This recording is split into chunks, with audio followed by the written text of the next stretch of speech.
모두 자리에서 일어나셔서 우리 사명선언문 함께 선포하겠습니다. 나는 마음과 뜻과 정성을 다하여 하나님을 예배하는 것을 내 삶의 최우선으로 둘 것입니다. 나는 주님이 주신 은사와 재능, 시간과 물질, 그리고 내 직업을 사용하여 국내외 불신 영혼들을 그리스도께 인도하여 구원시키는데 최선의 노력을 다할 것입니다.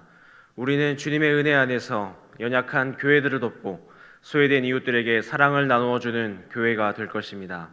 우리는 말씀과 기도 그리고 삶의 모범을 통하여 다음 세대들을 그리스도의 제자로 양육하며 교회와 민족과 세계를 책임질 글로벌 지도자들로 키우는데 최선을 다할 것입니다. 지금 나는 하나님의 말씀을 듣습니다. 설교를 통해 말씀하시는 하나님의 음성을 듣게 하시고 그 말씀에 순종하여 하나님께 영광 돌리며 축복의 길을 걷게 하소서. 아멘. 우리 앞뒤자로 인사하겠습니다. 주님의 이름으로 사랑합니다. 우리 찬송가 436장 찬양하겠습니다. 436장입니다.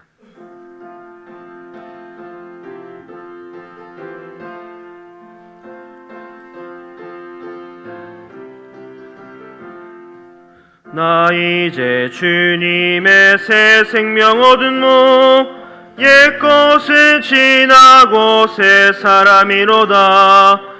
그 생명 내 맘에 강같이 흐르고 그 사랑 내게서 해같이 빛난다. 영생을 누리며 주 안에 살리라. 오늘도 내일도 주 함께 살리라.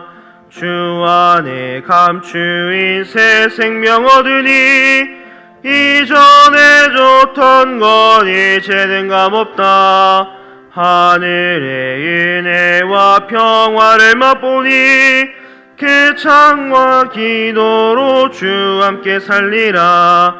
영생을 누리며 주 안에 살리라. 오늘도 내일도 주 함께 살리라. 산천도 초목도 새 것이 되었고 죄인도 원수도 친구로 변한다. 새 생명 얻은 자 영생을 누리니 주님을 모신 맘 새 아들이로다. 영생을 누리며 주 안에 살리라. 오늘도 내일도 주 함께 살리라.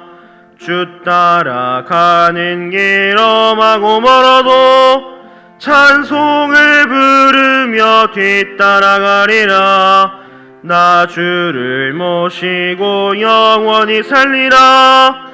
날마다 섬기며 주 함께 살리라. 영생을 누리며 주 안에 살리라. 오늘도 내일도 주 함께 살리라. 오늘 이 새벽 우리 주신 하나님의 말씀은 창세기 43장입니다. 창세기 43장 1절에서 2절 말씀입니다.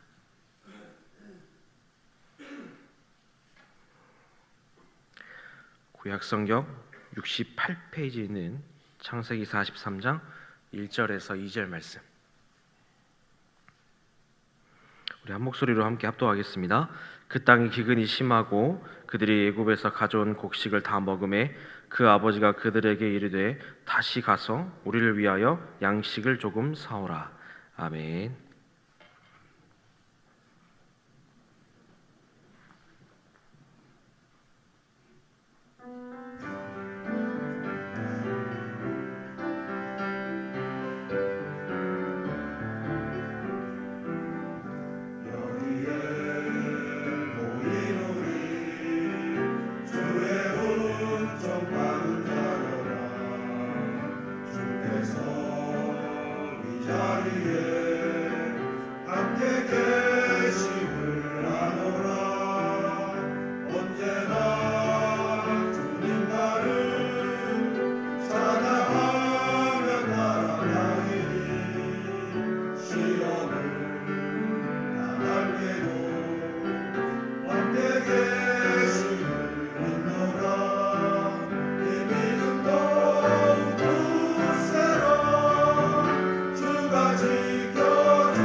아멘.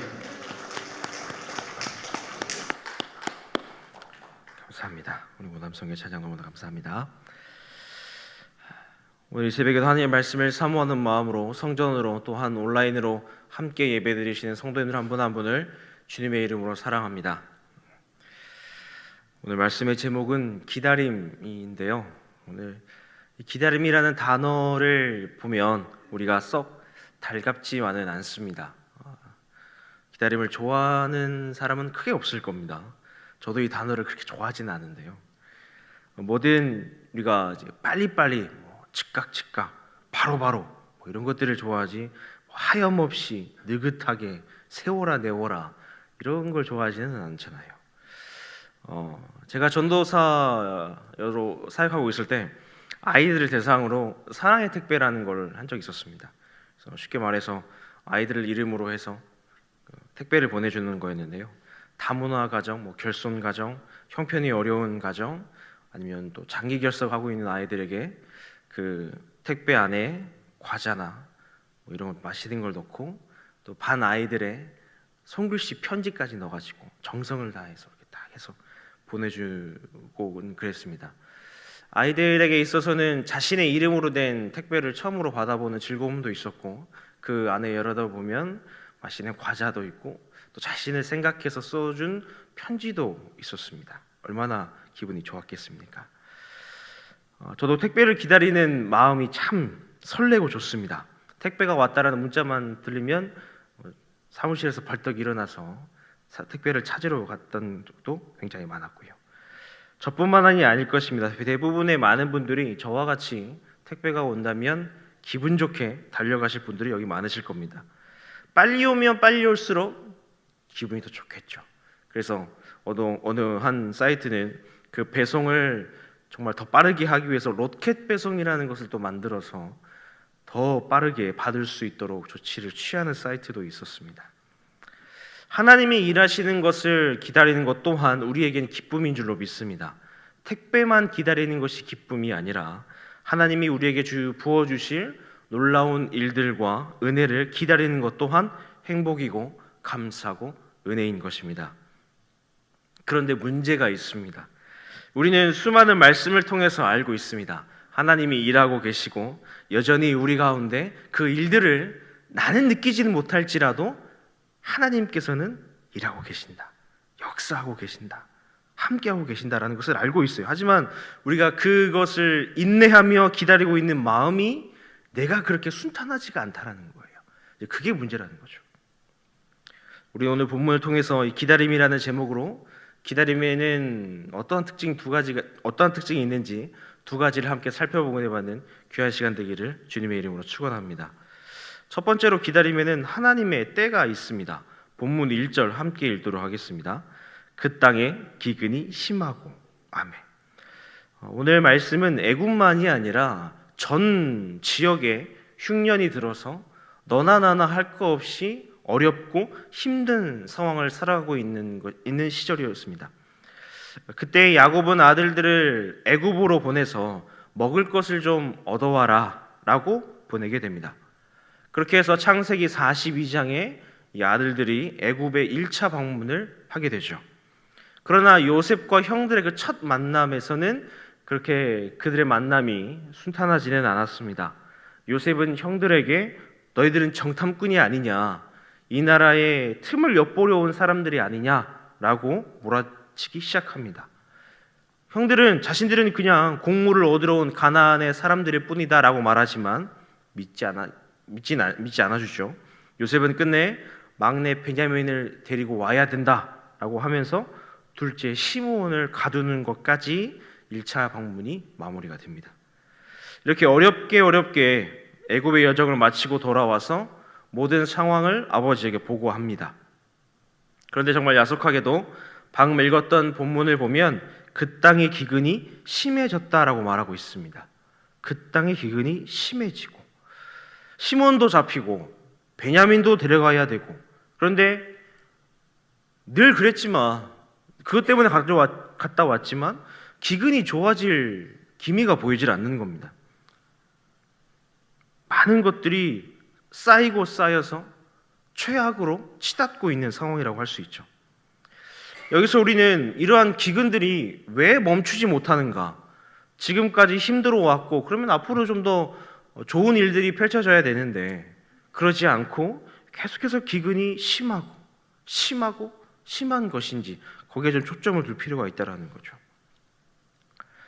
우리가 함께 창세기 37장 7절과 9절 함께 읽도록 하겠습니다. 우리가 밭에서 곡식 단을 묶더니 내 단은 일어서고 당신들의 단은 내 단을 둘러서서 절하더이다. 요셉이 다시 꿈을 꾸고 그 형들에게 말하 이르되 내가 또 꿈을 꾼즉 해와 달과 11별이 내게 절하더이다 하니라. 아멘. 이 두 가지는 하나님께서 주신 꿈입니다. 이 둘 중에 7절은 이때 당시까지만 해도 42장 6절에 7절은 이루어졌어요. 때에 요셉의 나라의 총리로서 그 땅 모든 백성의 곡식을 팔더니 요셉의 형들이 와서 그 앞에서 땅에 엎드려 절하매 라고 말하면서 42장 6절에서는 이미 37장 7절의 꿈은 이루어진 것으로 나와 있습니다. 그렇다면 43장 1절의 기근이 계속적으로 심해지는 이유가 뭐냐면 아직 하나님의 때가 아니기 때문에 그래요. 하나님은 이 두 가지를 보여준 이유가 그냥 너는 그렇게 될 거야 라는 추상적인 게 아니라 정확하고 분명한 분이시기 때문에 하나가 이루어졌지만 아직 하나가 남아있잖아요. 그러면 하나님의 시간과 방법의 때에서는 아직 시간이 남아있는 겁니다. 아직 뭔가가 남아있는 거예요.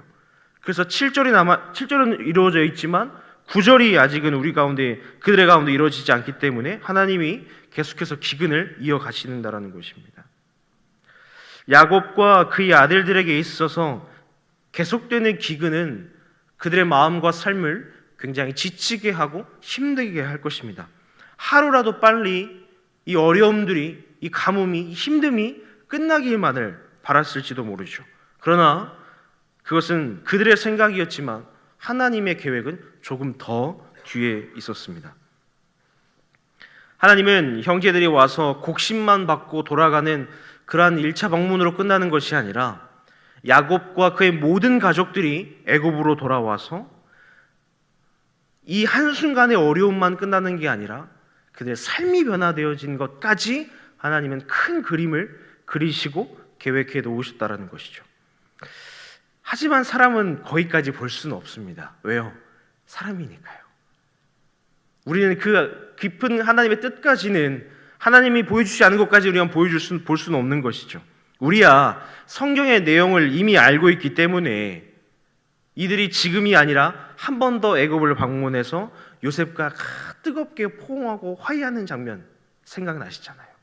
기근의 땅에 있는 것이 아니라 하나님의 도우심으로 요셉이 일구어낸 그 모든 안정된 애굽 땅에서 모든 가족이 함께 살아가는 것, 그리고 그 땅에서 하나님의 또 다른 계획을 또 이루시고 계신다는 것, 무궁무진한 것들이 이미 하나님은 계획해 놓으셨다는 거 우리는 알고 있지만 이들은 알 수가 없죠. 지금의 당장 일어난 사건들을 해결하기도 그들의 마음은 이미 꽉 차 있습니다. 더 이상 들어갈 틈이 없는 거예요. 힘듦과 어려움이 그들의 삶에 이미 자리 잡고 있었기 때문에 얼마나 어떻게 여기서 더 뭘 기다려야 될까라는 그러한 생각들이 가득 차 있었을 것입니다. 그런데요, 우리들도 이와 마찬가지입니다. 이와 다를 바가 없어요. 하나님의 때를 모르기 때문에 우리는 하나님의 그 때를 기다리지 못하는 것입니다. 하나님의 일하심을 우리가 기다리지 못하는 거예요. 도대체 언제 시작은 하고 있는지, 어떻게 삶에서 일하고 계시는지, 어떻게 끝내실 것인지 아무것도 알 수 없으니 기다리다 지겹기도 하고 어려울 수밖에 없는 거예요. 제가 서두에 택배 이야기를 해드렸지만 택배가 어느 정도 또 며칠 날 몇 시에 오는지까지 문자로 참 친절하게 옵니다. 그러면 이때쯤 오겠구나. 한 15시에 17시 사이에 항상 이렇게 문자가 오더라고요. 그때 가면은 기다리고 있으면 오겠거니 하면은 그때 옵니다. 그 전에는 안 오더라고요. 15시에서 17시면 한 그 언저리 안에서 항상 와요. 그러면은 믿음이 가죠. 이때는 무조건 온다. 그런데 아무것도 알 수 없는 상황, 전화도 안 받고 문자도 안 오고 확인도 불가능한 상황이라면 불안해지기 시작하죠. 이때쯤에 올 때가 됐는데 사기 맞은 거 아닌가? 오다가 뭐가 잘못된 것은 아닌가? 그러면 우리는 어떻게 합니까? 전화를 하죠. 그러면 참 친절하게도 잘 해결해 줍니다.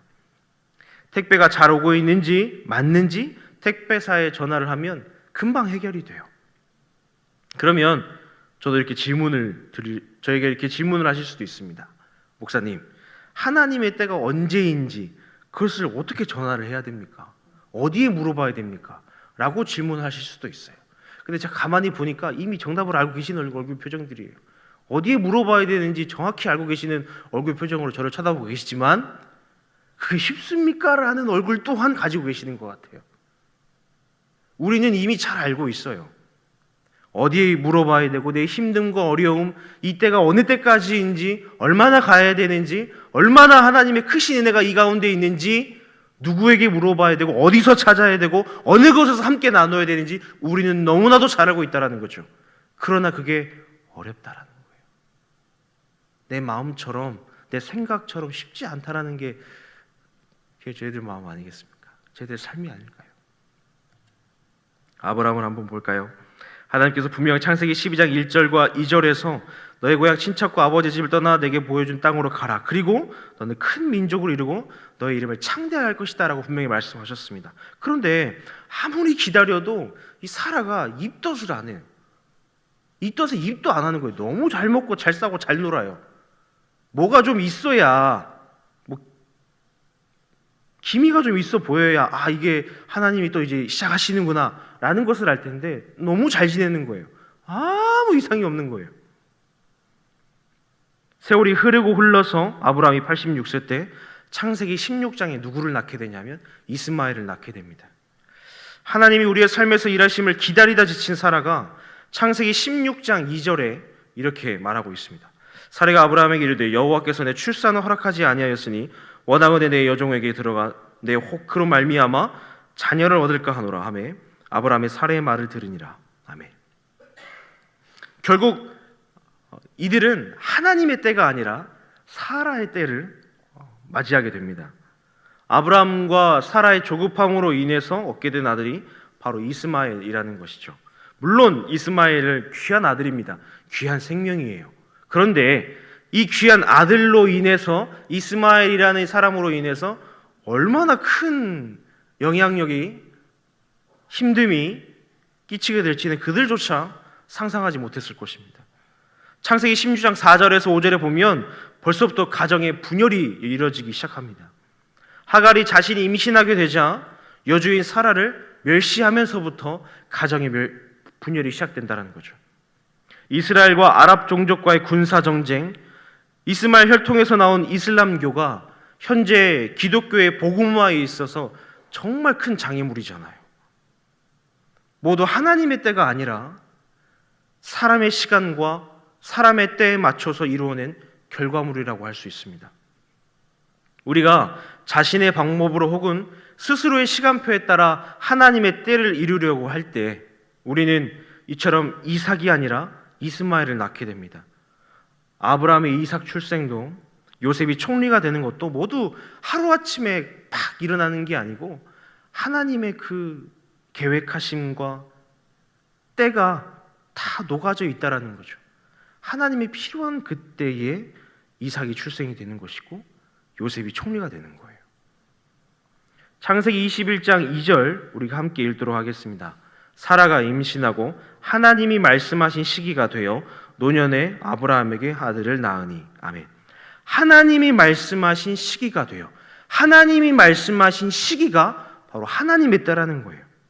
사라가 임의적으로 만든 시기가 되어가 아니고 하나님이 말씀하신 시기가 되어 하나님이 원하시고 하나님이 필요하셨던 바로 그때가 이때라는 거예요.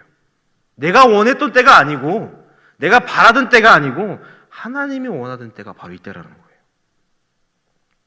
하나님 때 받은 것은 늘 은혜가 있습니다. 늘 감사가 있어요. 그리고 신기하게도 이상하게도요, 내가 원하고 바라고 기도하지 않은 것을 받았음에도 불구하고 이상하게 감사해요. 이상하게 좋아요. 이게 하나님이 주신 거예요. 하지만 내 시간에 당겨서 받은 것은 지금 당장의 결과물은 좋아 보이고 멋있어 보이지만 뭔가 불안해지기 시작합니다. 내가 해놓고 이게 맞나 싶어요. 맞을 거야 라고 합리화를 해요. 이게 하나님의 뜻일 거야 라고 스스로 결정을 내리고 넘어가 버립니다. 그리고 그 결과가 나중에 좋지 않게 되면 내 성급함과 조급함의 문제가 아니라 하나님이 문제가 있는 거 아닌가, 하나님이 나를 싫어하는 거 아닌가 라는 것으로 오해를 한다는 거죠. 그 기다림 속에는 참 어려움이 많습니다. 쉽지 않을 때도 많아요. 다양한 이야기들이 있고 소문들이 있고 험담들이 있을 수도 있고 시기와 질투가 있을 수도 있고 말도 안 되는 것으로 나를 계속 몰아갈 수도 있어요. 이 기다림이라는 단어를 세상의 어떤 것과 비교해도 내 마음을 채울 수 없다라고 생각하실 수도 있습니다. 그러나 내가 말씀과 기도와 찬양으로 예배로 하나님 앞에 그때를 기다리며 물으며 주 앞에 나아갈 때에 주님께서는 세상이 줄 수 없는, 사람의 입으로는 채워줄 수 없는 평안과 위로를 하나님이 주신다라는 거예요. 내가 하나님의 때가 언제인지는 알 수 없으나 기다리고 또 기다려야 할 때 하나님은 그 기다릴 힘과 능력을 나에게 주신다라는 것입니다. 그래서 기도하라는 거예요. 그래서 예배하라는 거예요. 그래서 찬양해야 된다라는 거예요. 그래서 힘들지만 말씀의 자리에 서야 된다라는 거예요. 괜히 할 말이 없어서 드리는 말씀이 아닙니다. 다른 방법으로는 하나님의 방법을 알 수 없기 때문에 그래요. 다른 방법으로는 하나님이 때를 당겨올 수 없기 때문에 그렇습니다. 진정한 하나님이 원하시고 일하시는 때를 기다리면서 부어주시는 놀라운 주님의 은혜가 있기에 우리는 기다림이 은혜다라고 말할 수 있는 것입니다. 그런 은혜를 누리시기를 주님의 이름으로 축원합니다. 두 번째로 기다림은 터널입니다. 터널이 있습니다. 터널. 본문 우리 말씀 43장 1절에서 2절 함께 읽도록 하겠습니다. 그 땅이 기근이 심하고 그들이 애국에서 가져온 곡식을 다 먹음에 그 아버지가 그들에게서 이르되 다시 가서 우리를 위하여 양식을 조금 사오라. 아멘. 애국에서 음식을 가지고 왔는데 그 곡식이 얼마나 가겠습니까? 곧 떨어지게 됩니다. 다시 애굽을 가야 하는 상황인데 누가 가고 싶겠어요? 1차 방문 때 그런 모진 고통과 모함과 어려움을 당했는데 누가 선뜻 가고 싶겠습니까? 둘째 시므온은 잡혀있죠. 아버지는 베냐민을 줄 생각도 안 하죠. 곡식은 떨어져 가죠. 많은 사람들은 징징대죠. 엎친 데 덮친 격으로 이 상황이 언제 끝날지 모르겠어요. 너무 힘들어요. 너무 어려워요. 그러고는 아들들과 아버지 야곱 간의 마찰도 일어나게 됩니다. 마치 깊은 터널로 나를 끌어당기는 것처럼 계속 들어가고 있는 것 같아요. 안호성 목사님이 지으신 마음이 없으면 핑계가 보이고 마음이 있으면 길이 보인다는 책 이런 이야기가 있습니다. 인디언들 사이에서 할아버지와 손녀에게는 이러한 이야기를 전해준다고 해요. 너의 마음속에는 두 마리의 늑대가 있다는 거죠. 항상 긍정적이고 소망을 받아주는 흰 늑대가 있고 부정적이고 절망을 가져다주는 검은색 늑대가 있다. 검은색과 흰색 늑대는 항상 너의 생각에 도사려서 늘 싸운다. 그렇다면 이 둘 중 늑대는 누가 이길 것 같으냐? 라고 물어봐요. 그러면 이 손자가 소망과 긍정적인 역할을 해주는 흰 늑대가 이기지 않을까요? 아니다. 그러면 부정적이고 절망을 주는 검은색 늑대가 이긴가요? 그것도 아니다. 그럼 뭔가요? 바로 네가 이제부터 밥을 주는 늑대가 이기는다라는 거죠. 오늘 나의 생각이 바로 이 두 마리의 늑대 중 한 마리에게 주는 밥이 되는 것입니다. 나의 생각이 그래서 중요한 거예요. 제가 왜 이런 말씀을 드리냐면 우리에게는 모두가 가지고 있는 기다림이라는 터널이 존재합니다. 그리고 또 그 터널을 지나가고 있다라는 거죠. 그 터널은 어둡고 캄캄하고 무엇을 어떻게 해야 할지 모르는 막막함이 있기도 합니다. 도대체 출구는 어디고 여기는 어디인지 얼마만큼 더 가야 되는지 알 수 없을 수도 있습니다. 그런데 그 터널의 그 기다림의 터널은 내가 이름을 지을 수 있다는 특징이 있어요. 어떻게 이름을 짓는가 하면 내가 그 터널을 어떻게 생각하고 느끼고 바라보는가에 따라서 그 터널의 이름이 정해진다라는 거예요. 내가 하나님의 은혜와 복을 기다리는 것이 지겹고 힘들면 그 터널은 지겨움의 터널이 됩니다. 힘겨움의 터널이 되는 거예요. 고통스럽고 절망만 있는 것 같다면 고통의 터널, 절망의 터널이 되는 거예요. 기담의 이름이라는 이 터널이 모두에게 존재하지만 이 터널의 이름은 각 사람마다 다 다릅니다. 같을 수가 없어요.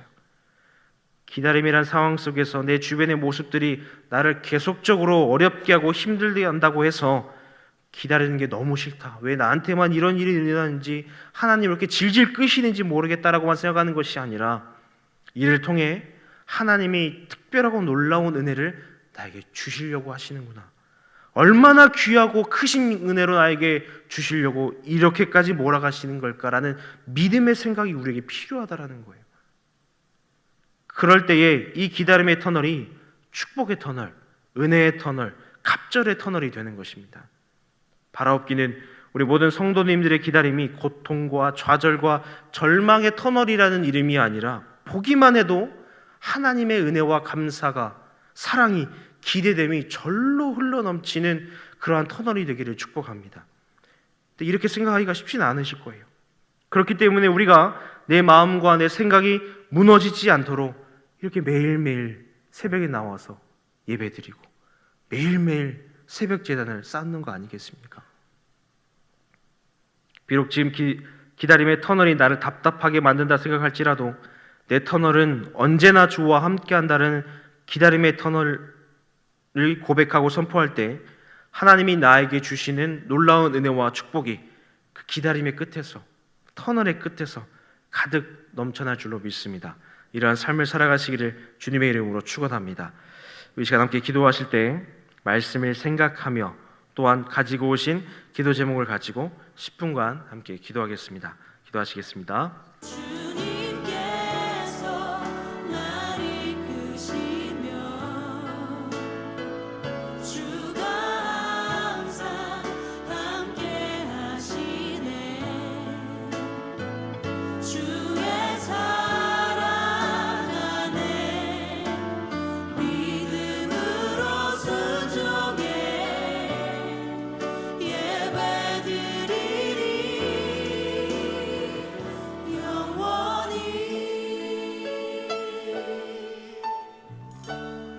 주님은 산 같아서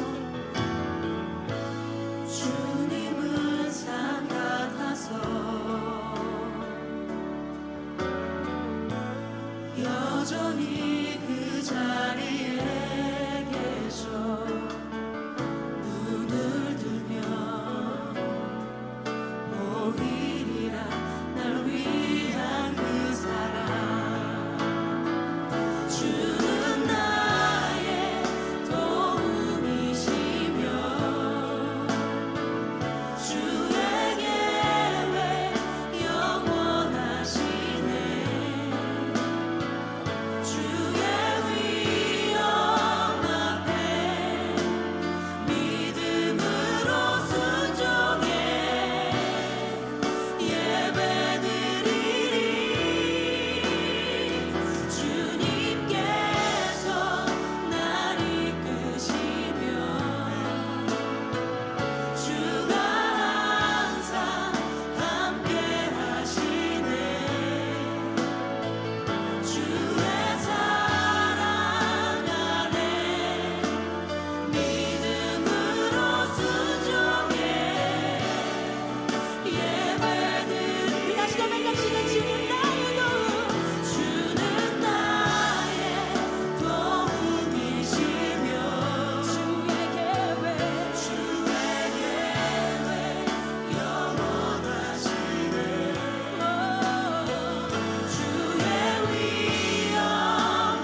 자비하셔서 주는 자비하셔서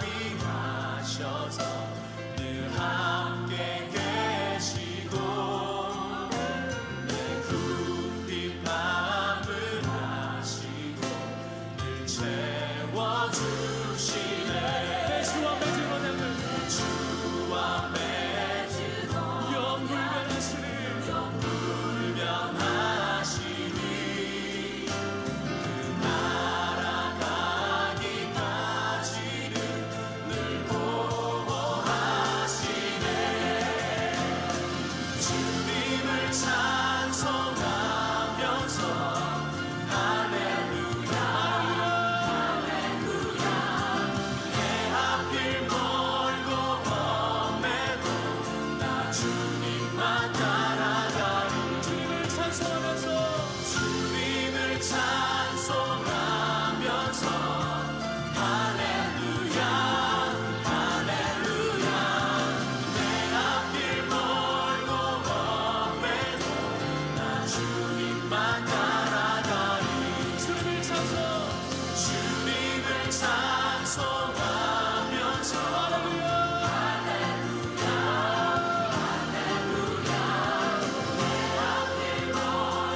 험해도 나 주님만 따라가리.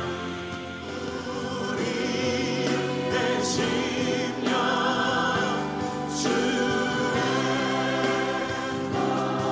것이니 남은 당신의 영상 당신의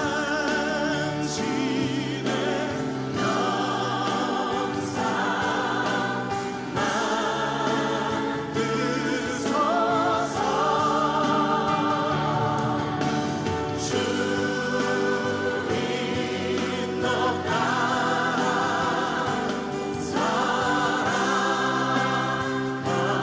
동안 사랑과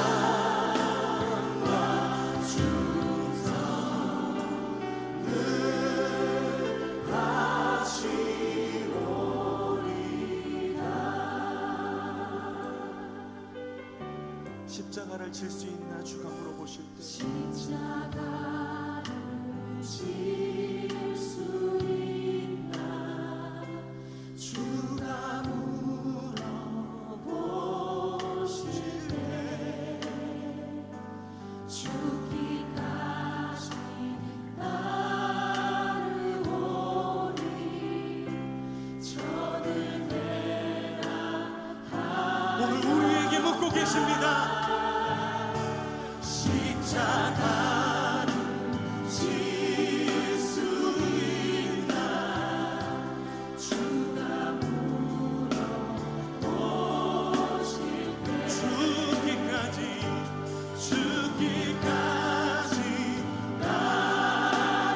따르오리 저들 되라 하였다. 우리의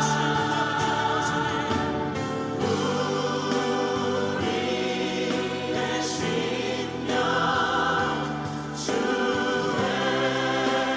것이니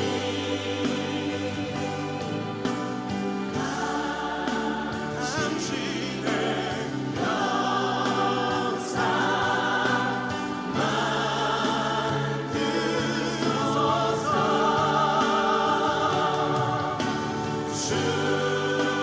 주님 너 따라 살아갈 동안 사랑과 충성 우리 주님의 십자가를 바라보며 함께 기도합시다. 죽기까지 순종하신 십자가의 긴 어둠 속에 영광의 빛 잃고 죄와 절망에 간식 소리만인데 주의 사랑은 주의 사랑은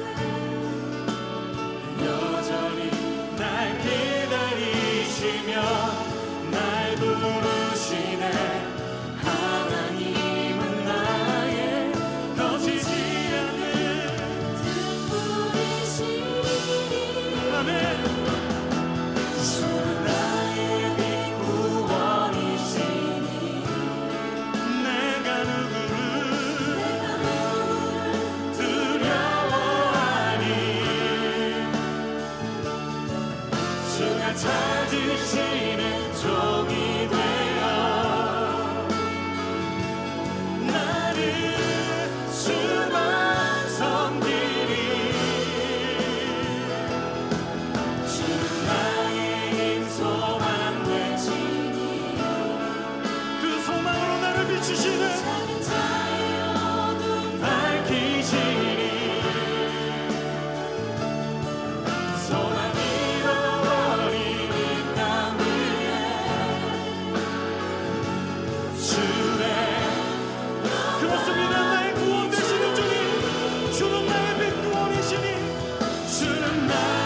사랑해 주님 감사합니다.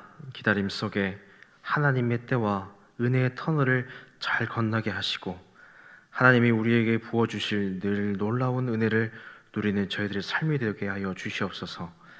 사랑하는 우리 목사님 늘 강건하게 하여 주셔서 모든 사역 위에 힘과 능력을 더하여 주시옵소서.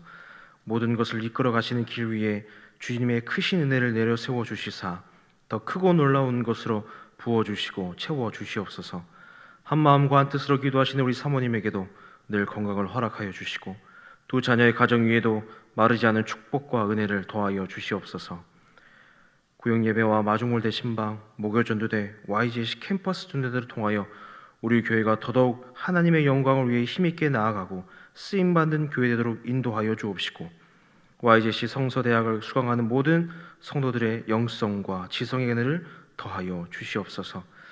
특별히 곧 있을 항종직 선거를 위해 기도합니다. 교회의 귀한 일꾼들을 뽑는 자리인 만큼 하나님의 사람의 생각이 먼저가 아닌 하나님의 의가 드러나게 하시고 하나님께서 원하시고 필요한 일꾼들이 귀하고 복되게 선출되게 하여 주시옵소서. 오늘 이 새벽 주님 사랑하는 마음으로 드리는 봉헌의 손길이 있습니다. 1,000번째로 감사헌금으로 11조로 YGC 비전 트립 러빙 핸즈로 주님께 드립니다. 주님, 이 봉헌의 마음 가운데 저희들의 기도 제목이 있습니다. 기도 제목 하나하나 주님께서 간섭하여 주셔서 주의 뜻 가운데 오직 이루어지게 하여 주옵소서.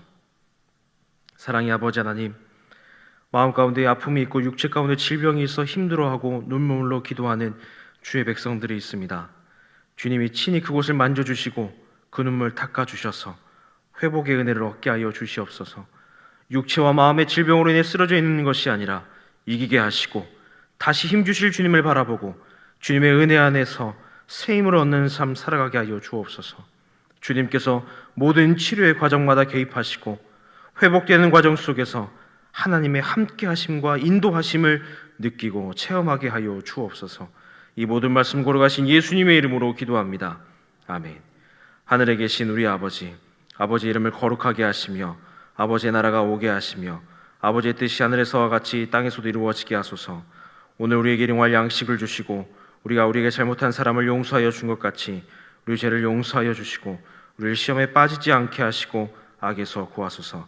나라와 권능과 영광이 영원히 아버지의 것입니다. 아멘. 자, 이렇게 기도하시기 바랍니다.